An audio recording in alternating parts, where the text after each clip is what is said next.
Hello friends, मैं मनीष। आज हम लोग 12वीं जीव विज्ञान के असाइनमेंट को पूरा करेंगे। जीव विज्ञान असाइनमेंट का पहला प्रश्न है, निम्नलिखित प्रश्नों के उत्तर लिखिए। इसके दो भाग हैं। पहला भाग है यौन संचारित संक्रमण से बचाव कैसे कर सकते हैं। तो उत्तर, यौन संचारित संक्रमण के निम्नलिखित बचाव हो सकते हैं। पहला, ब्लड ट्रांसफ्यूजन के समय खून की जांच कर सकते हैं। दूसरा, अंग प्रत्यारोपण के समय किसी प्रकार की लैंगिक बीमारी हो तो उसकी पहचान पहले ही कर सकते हैं। तीसरा, एक सिरिंज यानी कि इंजेक्शन का उपयोग सिर्फ एक व्यक्ति के लिए ही करना चाहिए। चौथा, स्किन टू स्किन कंट्रोल से बचना चाहिए, दूसरे के तौलिए का इस्तेमाल नहीं करना चाहिए।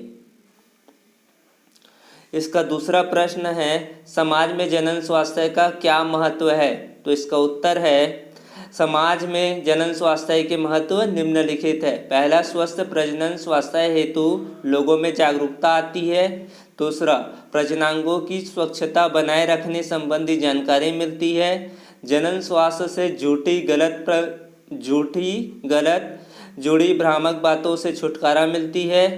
चौथा, इससे परिवार नियोजन के महत्व व उनके तरीकों के बारे में जागरूकता आती है। प्रश्न क्रमांक दूसरा है, कोई एक क्रोमोसोमी विकार का कारण और उससे ग्रसित व्यक्ति के लक्षण लिखिए। परिभाषा, पहले हम लोग इसकी परिभाषा देखते हैं। तो यह एक क्रोमोसोमी विकार है जो कि गुणसूत्रों की संख्या में परिवर्तन के कारण होता है।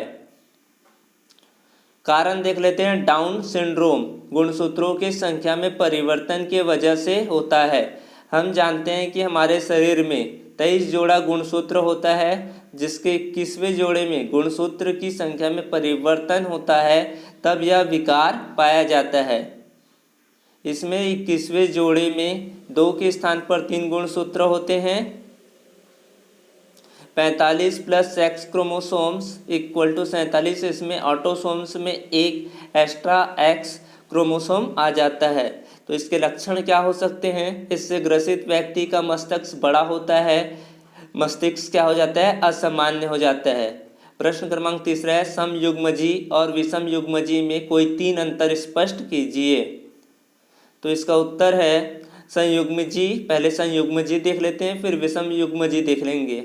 तो समयुग्मजी में क्या होता है, इसमें एक कारक अर्थात जीन के दोनों युग्म विकल्पी समान होते हैं। इसमें एक कारक के दोनों युग्म विकल्पी समान नहीं होते, अर्थात अलग अलग होते हैं। दूसरा है, जनन के समय एक प्रकार के युग्मक बनते हैं। इसमें 2 अलग अलग प्रकार के युग्मक प्राप्त होता है। इन समयुग्मजी पौधों में जब स्वपरागन होता है, संतति जनकों के समलक्षणी व समजीनी प्रकार की होती है। इसमें स्वपरागन होने पर संतति में प्रभावी व अप्रभावी दोनों विप्रायी लक्षण संततियों में व्यक्त होते हैं। इसका अगला प्रश्न है, प्रश्न क्रमांक 4 को भी 2 भागों में बांटा गया। इसका पहला प्रश्न है, इस लिंग संलग्न रोग का व्यापक अध्ययन हो चुका है। दूसरा प्रश्न पूछ रहा है, इस रोग की महारानी विक्टोरिया वाहक थी। उपरोक्त तथ्यों में किस रोग की बात की जा रही है, इसका संचार कैसा होता है यानी कि फैलाव कैसे होता है, इस रोग से नारी रोगग्रस्त होने की संभावना विरल क्यों है। उत्तर क्रमांक चौथा है, यानी कि चौथे प्रश्न का उत्तर है, हीमोफीलिया लिंग संलग्न रोग है जिसका व्यापक अध्ययन हो चुका है। अब देखते कि लिंग संलग्न रोग क्या होता है। वे गुण जिनके जीन्स लिंग गुणसूत्रों पर पाए जाते हैं लिंग संलग्न गुणसूत्र कहलाते हैं।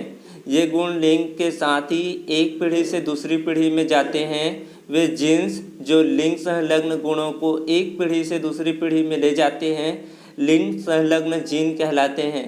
हीमोफीलिया एक ऐसा लिंग संलग्न गुण है जो कि एक आनुवंशिक बीमारी के रूप में पाया जाता है। उत्तर क्रमांक चौथा है, महारानी विक्टोरिया हीमोफीलिया की वाहक थी तथा इन तथ्यों में हीमोफीलिया जो कि लिंग संलग्न बीमारी है की बात हो रही है।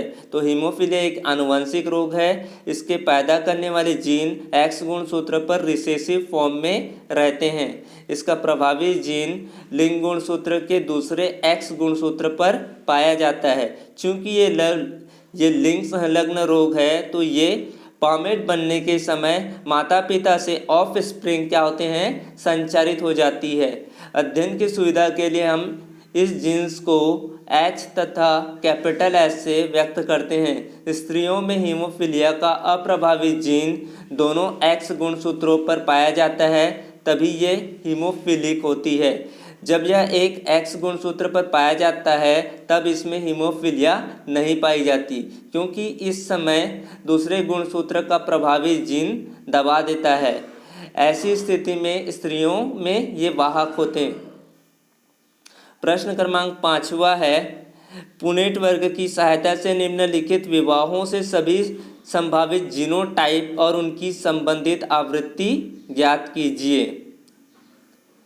तो इसका उत्तर आप स्क्रीन पर देख सकते हैं और